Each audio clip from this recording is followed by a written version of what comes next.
Welcome to Geological Shop Talk. In this podcast, we bring you roughly 20 to 25 minutes of practical clinical methods, perspectives, and advice that has its work boots on. Listen in for clinical gems that you can begin to investigate the next time that you walk into clinic. Additionally, visit the show notes page for supporting materials from this week's guest on Shop Talk. All right, friends, roll up your sleeves. Let's get to work.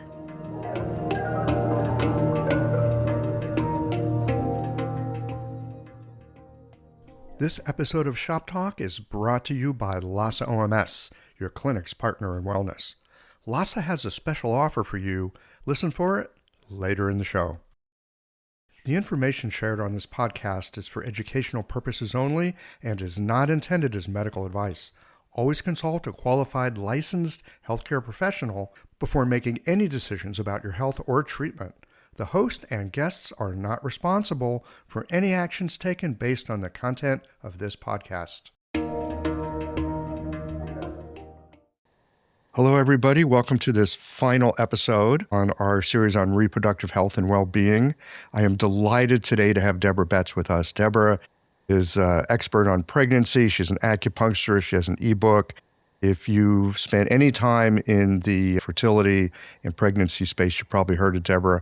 Delighted to have you here today. We're going to talk about pregnancy care. Deborah, welcome to Shop Talk. Thank you. Thank you for the invite and the chance to actually come and once more talk about pregnancy care and the use of acupuncture. Yep. Yes. You were on Geological like way back in the beginning. We have an episode talking about similar things. Yes. Back pain. Yes. Yes. Yeah. So welcome today. Let's start with, so we're going to talk about pregnancy care today. We're going to talk about forbidden points, a little thing called treatment sandwiches, as you refer to them, and the importance of quality information. Let's start with pregnancy care. This is such an important aspect of so many pregnant people's lives and something that every acupuncturist will probably be dealing with to some degree in their career. Yes. Look, I really do think so, in that it's a really a branch of our medicine. So if it's a real branch, it deserves its place in medicine, not just as a speciality practice for one or two people who decide to do extra information. So I think there is a place for speciality practice, but there's also a place for treatment for everybody, that people come out of the acupuncture schools and they feel confident doing these baseline treatments. So I talked about that as the treatments that I worked with midwives with. They only do a 6-weekend acupuncture course, and my book really details what sort of results they got from doing that sort of protocol treatment, which, as I said, I talk a little bit about as being like a toasted sandwich. It's something that, you know, if you're hungry and it can feel, it actually works. And it can be quite something that's satisfying and works and does its job really well.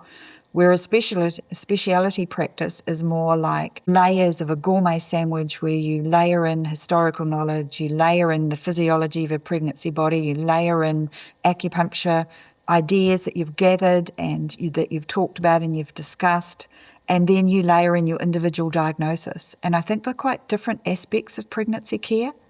Does that make sense? But that all students coming out of school, or all acupuncturists, should be able to make a toasted sandwich and give some protocols to help with back pain and breech and heartburn and nausea.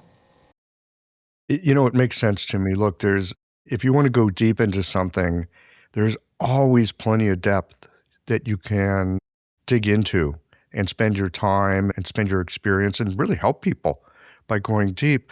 But one of the things that I think is wonderful about acupuncture, there are some things, they're not deep in particular, but they're very effective. We make jokes sometimes about like stomach 36. You can treat a bunch of things with it. You could even have a nurse practitioner use stomach 36 and it will help people. And sometimes we poo-poo that kind of thing, like, well, it's so simple. But there are things that are so powerful. Why not take advantage of the usefulness that's built into so many different acupuncture points? So that's what my work with the midwives really showed me. Acupuncture is real. It really has these important effects from very foundational treatments. Like I said, stomach 44 for heartburn, that you can use press needles even. You don't need to needle to help with the nausea, points like kidney 27 and kidney 6. There's things to do with back pain, palpating distal points, the gallbladder 34, gallbladder 41. All of these points have a real effect. And why should pregnant people be suffering? And so that's really where I came from, is that I think that's a vital message, that we work with other health professionals, because if we don't give pregnancy care, because it works so well, the physios are treating pregnancy, the midwives are treating pregnancy, and I would like to see us as the speciality practitioners working with them to help them have a scope of practice where the pregnant women are getting treated and they are receiving care that's effective. I'm with you. Acupuncture is wildly effective. So many other kinds of healthcare practitioners, they're getting their hands on it, and for good reason. It's useful, it's safe, it's effective. Everybody wants to help their patients. So, yeah, in some ways, we become the experts in teaching other people, whether we like it or not. The more successful we are at helping people, the more other practitioners would like to get their hands on it as well. Look, really, and you make this point really well, many of us come out of school. We haven't done a specialty in fertility or pregnancy. We're just generalized practitioners. We learn a few things in books, sometimes enough to be afraid to use certain points. But I don't know if we always learn what points are actually all that helpful. So walk us through some of the treatments for back pain, for nausea in particular. That one is so important. And some of the other major things that you see. I think it starts with this fear of forbidden points, because really what I'm encouraging people to do is use the treatments you would normally treat but adapt them to a pregnant body. So you might have your own special treatments that work really well, and just not to be scared that just because someone is pregnant that you would do something that's damaging. And I would like to think of the forbidden points, or I do think of the forbidden points as points that can be used for labour preparation. So if you can help someone prepare for labour through ripening the cervix, helping move the position of the baby, stimulating contractions, those are really useful when you want to prepare for labour. Otherwise, just don't use them. So we have so many points to draw from. Just take some points and give them special consideration, that these can be helpful to prepare for labour, not necessarily induce labour, because that's another myth, but to prepare for labour. And therefore, why would you use them unless you actually want to prepare for labour? And I think that's a simple rule that can help you choose hundreds of other points without being worried about having negative effects. We often hear about points like stomach 6, right? I'm sorry, not stomach 6, spleen 6. Yes. Liver 3. These are points to be careful about. And see, liver 3 is not an issue to me. Why would it be an issue? If you have got someone with liver qi stagnation, it was one of the most used points I used when I was treating bleeding in pregnancy for my PhD, because I had all these really liver qi stagnant people. And the classical texts talk about how the liver meridian is important in the first and second month. You can refer to Sabine Wilm's work there. Liver and gallbladder are important for the pregnancy. So if you've got liver qi stagnation, I feel I need to help calm it down. So why would liver 3 be a problem? So coming back to, there are points historically used for difficult labours and have come through in a modern context, and I really saw verified with my work for midwives of points like spleen 6 helps ripen the cervix. You've got points like large intestine 4 helps stimulate contractions. Bladder 32 is very good at moving blood stagnation in the uterus and stimulating contractions.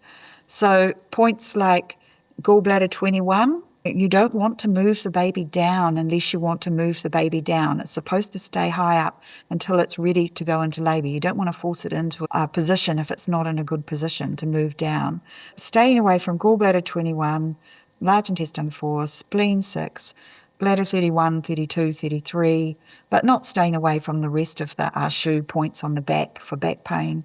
Staying away from spleen 6, I don't often use bladder 60 unless I've got another reason until that 36-week time. And bladder 67 unless you want to move the position of the baby, which sometimes you do want to do that earlier. Otherwise, you have a wonderful choice of points to use. Okay. So if I'm understanding you correctly, there are some points that are useful for labor preparation and also for inducing labor or helping to promote labor is probably a better way to say it. Be careful with those, but everything else is open game. Yes, it's part of you, as long as you've got a good reason for doing what you're doing. So I really enjoy putting needles in people. But I have to make sure that there's a reason for it. So don't over needle. Don't just put points in because you think, oh, they're pregnant, let's put in stomach 36 every time. Just focus on what you think is needed with your diagnosis to help move the body into a space of homeostasis so that it can do what it needs to do.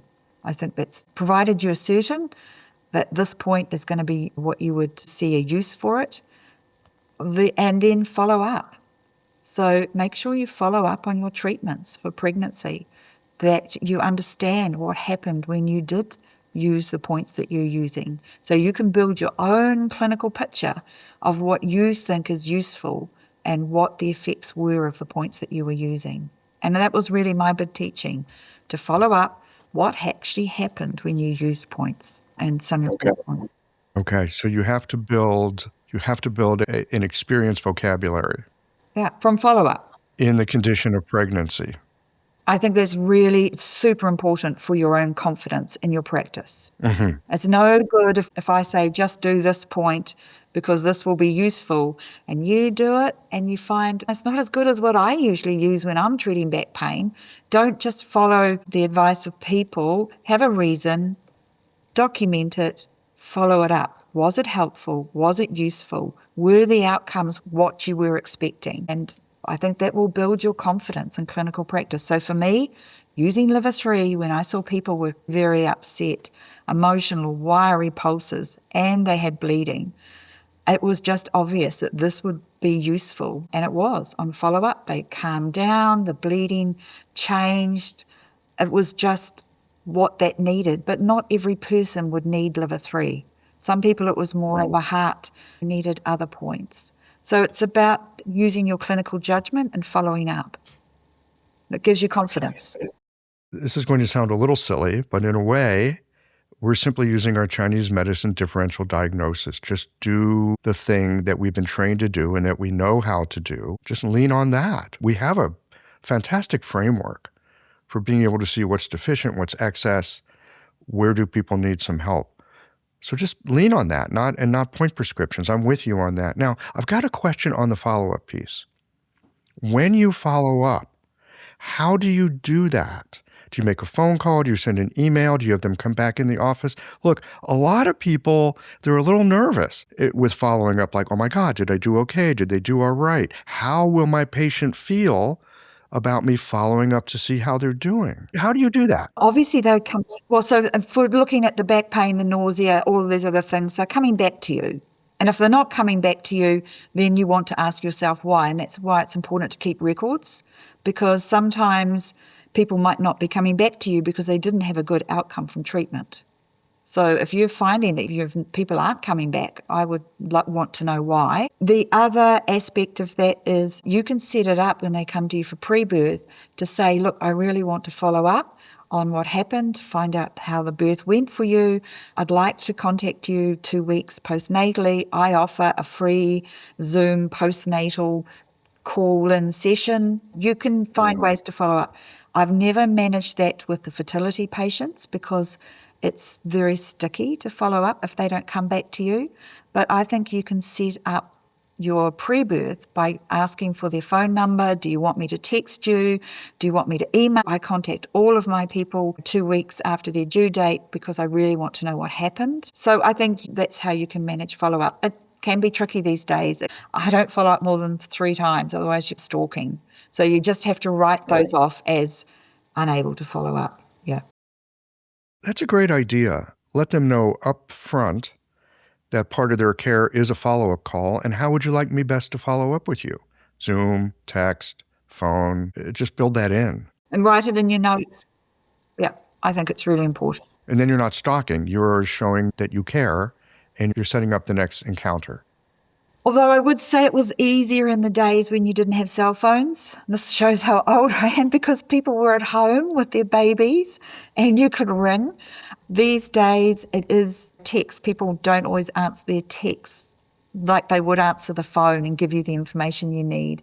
The other thing is to have a little survey that you send out from, if you've got an automated booking system, and they can just fill that in and send it back to you. So to give you the information you need. That's great. Yeah, a lot of people, they will not, my kid doesn't pick up the phone. Like, they just don't do that. Text, she'll respond to. And yes, people are used to getting surveys all the time now. So that's a really good idea. Know it's coming, and it's to help you in your practice, and so that you can actually keep an idea of, and this is where, I know we're running out of time, but this is where, if you're going to say that you induce labour, you need to produce your statistics to say how many people came to you and you tried to use all these forbidden points to get them into labour. How many of them actually went and had a natural vaginal birth? Because that's what they're wanting. They want to go into labour naturally and have a natural vaginal birth. They don't just want to get contractions started, but then end up in hospital having medical care because you triggered something and it didn't follow through to a natural labour. So this is why I talk about inductions not really being inductions. You can help assist when the medical induction is about to occur, but for it to be useful, you need the follow-up to show that they had what happened in their birth. So it's really important for your own clinical understanding. Get the statistics. Yeah, keep your own records. Why would you not want to know what you're doing when you're putting needles in people and sending them out the door? So that was a great part of my teaching and so coming back to this idea of building your clinical practice so that you feel confident with what you're doing. And then that gave me the confidence to go and teach midwives, and they gave me even more verification of what they saw, of how that was working for them. In New Zealand, independent midwives keep statistics about their rate of natural birth, etc. So they came back and told me that what we're doing is making a difference. It's halving our intervention rates, and they have low intervention rates to begin with. So how validating is that acupuncture came in as an extra tool for them, because it's a tool that they're using with these point protocols, and made a real difference to the care they're giving. They are not looking at things the way we look at it, but they are able to you can talk about chi deficiency. They know someone who looks so tired and exhausted, they're worried. They know someone who's so anxious that they've got a 10-page perfect birth plan. That's a call for liver 3. We can interpret our medicine to give them some helpful tools, and we can be more specific. Is this chi deficiency? Is this yin deficiency? We can be more specific. Is this dampness? But you can still help other health practitioners get a feel for what might be useful through interpretation without teaching them tongue and pulse. It's my fault. Yes. Well, and again, for us in our own work, lean on the basics that we already know. Yeah. It's a really valuable system of reading a body. Yes, there are point protocols, but if you're a new graduate or you're someone that didn't learn this well at school, and now you're in a community and you've got pregnant family or pregnant people in your community and people are asking you for help, come back to the idea of you can use the point prescriptions that are in the text and out there, but also use as you said, think about what would you like to add into it. What would be one point you could add in because you're seeing chi deficiency, or one point you can add in because you're seeing some yin deficiency, and maybe you want to use diet and lifestyle advice. It doesn't always have to be the needles, and follow up, find out what was useful. I want to come back to just a few points that you mentioned earlier because you ran by them really fast. All right. Well, you suggested I give people some points, so I wanted to get them in. Right. Yes, yes. So let's dig into some of these a little bit so that the people listening have a better understanding, and so I have a better understanding too. I can use my differential diagnosis, but I heard you say stomach 34, digestive issues. Did I catch that right? 44. 40, Yeah, for heartburn. 44. Yeah. Press needle. Tell me more about that. Yeah, press needle just to take down the heat. There's a physiology of pregnancy, and it's to do with the hormones relaxing the cardiac sphincter, so it's easier to come up, so you get the reflux. And if you can calm down that heat, that can work really well with some press needles and stomach 44 that people can put in themselves when they get some heartburn, can make a huge difference. Press needles on the water point of the stomach channel. Yeah, that's simple, isn't it? What about the gallbladder channel? I mean, sometimes people get phlegmy stuff and bile, and would the water point of the gallbladder channel be useful as well? I would say try that and follow up. There's so many useful ideas that I'm always, and I want to put in a word for the colleagues. They're out there on the co-lectures I do with people, Claudia and Sarah Tui and Zena. There are so many wonderful ideas on how to treat, and this is what we all do. We all have our ideas, and it's not a disagreement. It's a wow, that's a really interesting idea. What would happen if I did that? Would it be more effective than what I've been doing? Yeah. It sounds like you really lean on curiosity in the work that you do. Yeah, it's a fantastic puzzle, isn't it? Someone's sitting in Yes. front of you, they've got a problem, and you have the confidence to think, I'm sure I can help here. What is the best way to do this? Okay. And it's just really rewarding. All right. Just a couple more points because again, you ran by them really fast. Kidney 26 For nausea with kidney 6, again, you can, and it's really, with kidney 6. yeah, and it's really, you can palpate those areas. It's what, find, if they've got nausea, find which one is of the 3 kidney points there is the most tender. Put in a little press needle, go down, again, palpate kidney 6, find them, because there's several versions of kidney 6, find the one that is the most tender for that person. Check, I would usually needle, check if the nausea has changed, and put in press needles to go home. That's a kind of a very good baseline, a high hit rate of just helping with that nausea. And then you've got your differential diagnosis on top, but that can be quite useful at changing nausea while you're with the person. Yeah, that's always so helpful. People get a lot of confidence too when they get relief quickly, which is wonderful. How long do you leave the Yeah. Same thing with, press needles. I ask them to leave them in for 2 or 3 days if they want to, but to take them out if they get annoying. People often leave them in longer. They're all in superficial positions, by the up on the chest here or on the feet, or so they're not in areas where I've seen them get infected or have any problems. If they get sore, they take them out. It's very clear. Okay. And generally 2 to 3 days is the length of time that you'd leave them in. Yeah, that sounds about right. And I'd give some little spare ones, because often, so let's say the heartburn or the back pain is much better at night, it's not waking them, then the press needles fall off and they're not coming back to see me for another few days or half a week. They can get their support people or themselves, put it back into the spot where it was. So they can give a little self-treatment. Yeah. Yeah, that's great. Great. And back pain. Tell me, what do you like to do with back pain? We did a whole hour on it. Yeah. Again, palpate tender shoe points on the back, and then come down and palpate points like gallbladder 34. So it's not always in the space that you're taught, that we teach it to the students. It can be around the bone. Palpate the external malleolus again.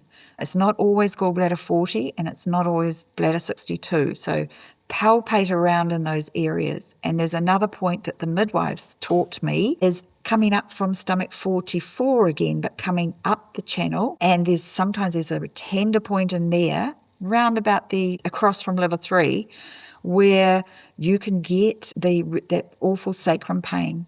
So coccyx pain that can help with that if it's tender. So this is always find a good space to put the needle, palpate for back pain. Yeah. So another really helpful thing is just get your hands on people, see where they're tender, and see what that says to you. Yes. Run it through your Chinese medicine diagnostics and put in some needles and follow up. Palpate the gallbladder channel. Yep. palpate the gallbladder channel, palpate the bladder channel, the points you'd usually use, 57, 58. Take away the inflammation, move the chi. Okay, this is not rocket surgery. It's rocket surgery, is that? I've never heard of such a thing. I'm saying, this is why I'm saying, and also I worked with students. They came in and did time in the hospital clinic we had. So students, there are treatments that everyone can use to help pregnant people during pregnancy without it being a speciality. And there's information out there for you to have the confidence to get that. And I just want to say please not Facebook, because you see that a lot. People asking for advice on Facebook. How would you feel if you knew your dentist was going out there and asking other dentists how to do your root canal because they hadn't done very many, or they weren't really sure what to do because they didn't do it very well in school? Please get quality information. I've given you some places people can go for very equitable access that will give you a starting point. Yeah, I'll have that on the show notes page. People can go over there. Deborah, anything else you'd like to share before we wind it down for today? Oh, no, just thank you for the opportunity. And I hope it inspires people to either go out and seek out pregnancy care, which go out and let people know they do it. But at the very least, if they get asked, to feel that there is something they can do to help. All right. Great to see you. Take good care. Bye. When practitioners reach for a Chai Hu Guizhi Tang or Shaoqing Long Tang, they need quality that they can trust. Lhasa OMS supplies the herbs your clinic needs to be ready for the cold and flu season. Visit Lhasa OMS to source the classical formulas featured in this series. Use the code REMEDY20 for 20% off your next purchase at lhasaoms.com. Some exclusions apply. See the website for details. That's it for this episode of Shop Talk. Did you learn something that brought a patient to mind? Don't keep a good thing to yourself. Share it with a friend. They'll be happy that you did. And tune in again for our next episode of Shop Talk.